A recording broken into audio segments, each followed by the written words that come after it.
Per Sani in Veneto, Fondo di assistenza sanitaria integrativa regionale per i lavoratori delle imprese artigiane, il 2023 si apre con importanti novità.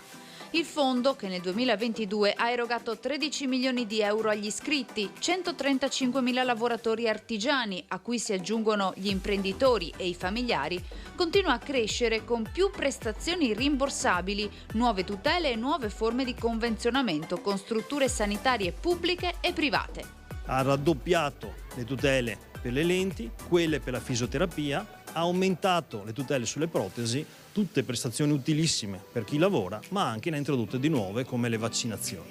Importante anche la possibilità di attivare dei pacchetti aggiuntivi per le spese dentarie, che sono quelle che più incidono nel bilancio familiare con i pacchetti Dental e Dental Plus. Sani in Veneto è una costola della bilateralità, si occupa di sanità integrativa, di tutelare i lavoratori e i datori di lavoro del mondo artigiano. E ultimamente ha dato un punto proprio in avanti molto importante, creando delle convenzioni sia con il privato, che tutti danno per scontato, ma soprattutto con il pubblico. Siamo diventati anche un elemento di studio, perché siamo il primo fondo che sta partecipando a convenzionarsi con il pubblico. Oltre alla convenzione con l'ULSS 8 Berica, che apre le porte ad una progettualità con altre ULSS territoriali, collaborazioni con oltre 340 strutture private. Proprio per andare a garantire delle tariffe di favore ai nostri iscritti, sempre con libertà di scelta, perché non abbiamo mai voluto creare una struttura vincolante, strutture convenzionate, puntiamo alla qualità, ma è sempre solo un'opzione per il nostro iscritto.